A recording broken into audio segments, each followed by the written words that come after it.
Chị Loan, hay đây. Ngọc ta, chị bốc cái ảnh đó em, chăm tích anh không lấy mãi thật. Đưa nước mắt. Anh tích Có nhà.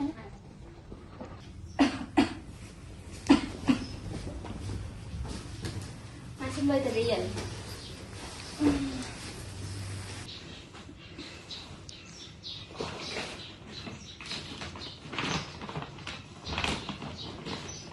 Nè mẹ mình tập bản năng ăn cầu. Ngọc ta, mình tập phần năng anh mày, hay sao mày cột.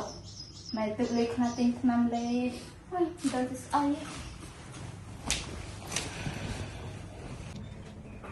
Dù mẹ, anh biết thôi mà anh mãi là drama tệ lắm. Mà.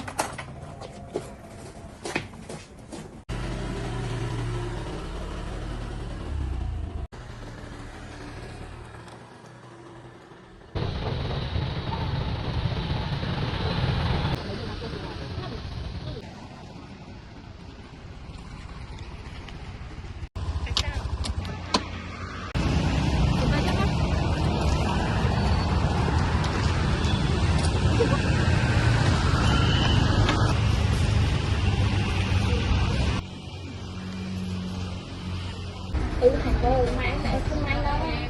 Bên nó sẽ bao lấy, nó để anh thực hiện, em chào mọi người.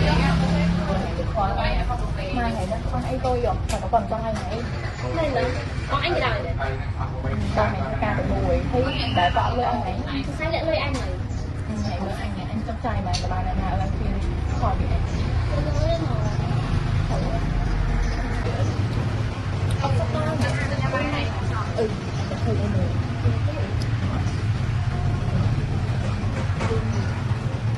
Chưa phải.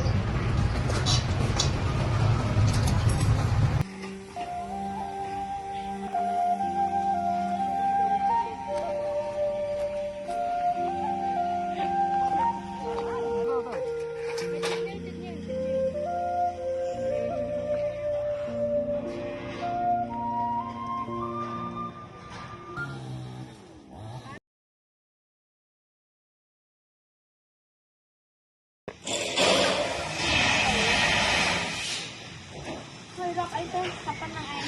Hay chờ ở đây nó sẽ tập phần năng anh khai một Không biết được đâu, phần đang này đó. miếng này mày đã hả? Mình đó là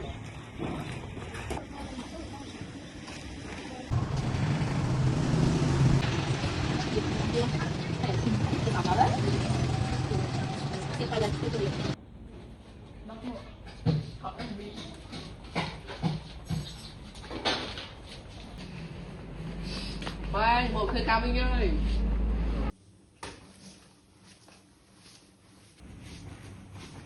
Thế là ôn một cái ca vinh thôi. Ồ như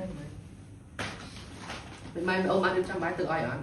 Mình online tậpเป็นยักษ์ตัวเรียนแบบบ้านเด็กจำใบตึกออยเติมยำใบยังตึกเต็มเนี่ย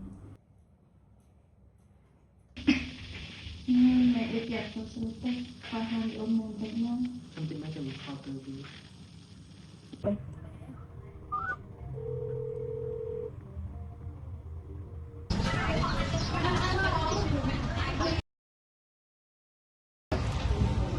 bọn anh tay mau đi đi, con mình.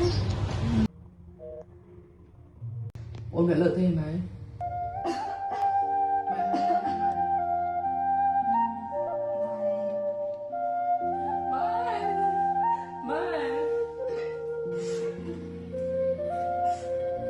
Mày mà cái bên này mày. Tụi con nó cha đi kì. Mày, mày ra con mày. Mày.